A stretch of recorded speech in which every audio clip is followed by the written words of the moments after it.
Hi, this is Sandra of Source Outreach Ministries. Welcome back to our next study on God's punishment and God's love throughout the books of the Bible. Today, we're going to take a look at the book of Numbers, okay? Book of Numbers.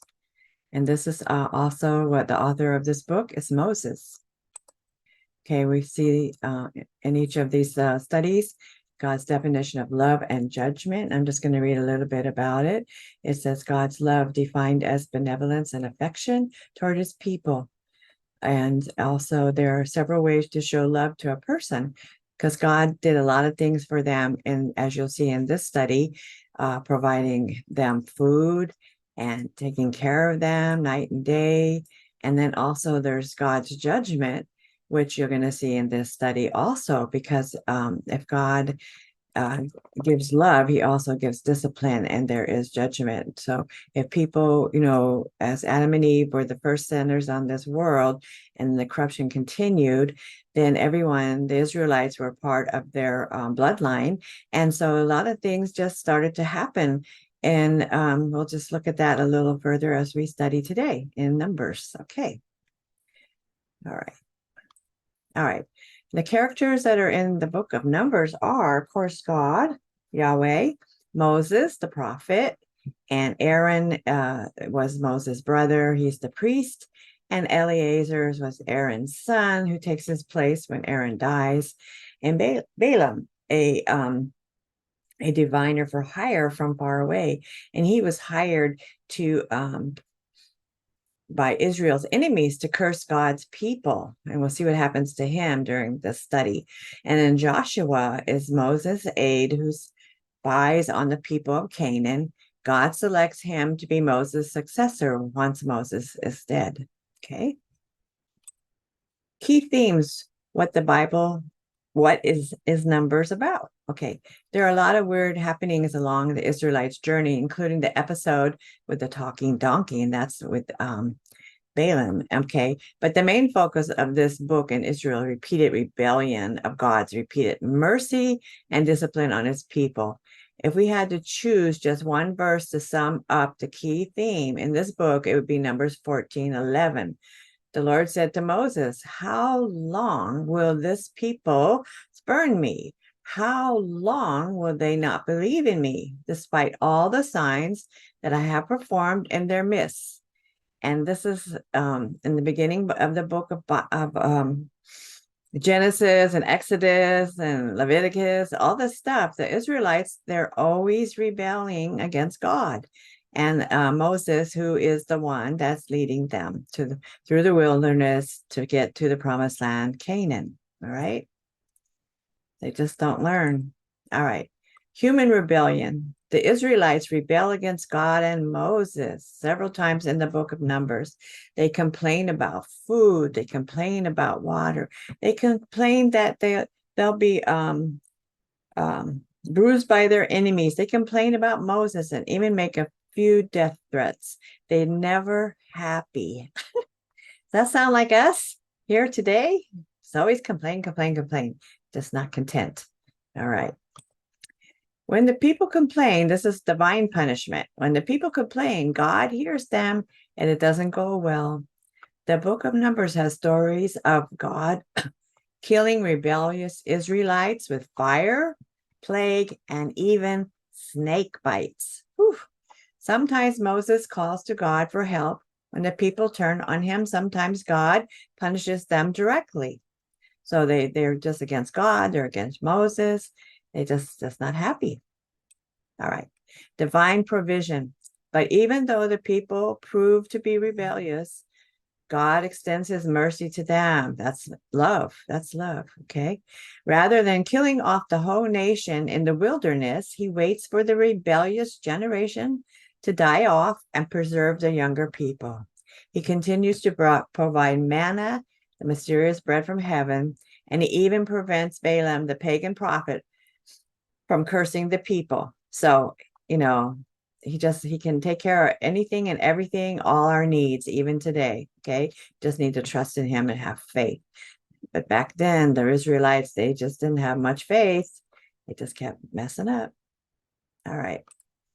Moses' leadership. Moses deals with the pressures of leading a new nation. At one point, asking God, has this why has this burden of leading these people to Canaan? He feels like an unappreciated nanny, forced to carry more than 600,000 squalling brats across the wilderness. Moses tells God early in the book, I cannot carry all these people by myself. The burden's too heavy for me. And he says, if this is how it's going to treat me, please just go ahead and kill me. In Numbers 11:14-15. God tells Moses to gather 70 elders so that they can help Moses. So when you ask God for help, he does come forth and he helps you. Okay, just as he can do the same today. So Moses got some help. He got these elders to take over the different tribes and communities of these people, and they handled the business and only the big things that were brought to Moses. So God is good. And then God chose Moses as his prophet and Aaron as his priest. However, due to an episode of Moses' disobedience, he was not permitted to enter Canaan. So even though Moses was his chosen one, Moses messed up and Moses didn't get to go into Canaan. He died before that took place. All right. Then God's covenant with Abraham. So if we go back to Genesis, right? God made a pact with Abraham saying that one day his descendants would inherit the land of Canaan. Canaan is the promised land. And through those people, all the nations of the world would be blessed, because he told Abraham that he is the father of all these people and that they would be multiply and go throughout all the earth. So this was a promise to Abraham. Furthermore, God promised to bless those who bless Abraham and curse those who curse Abraham. So in essence, punishment and blessings, okay?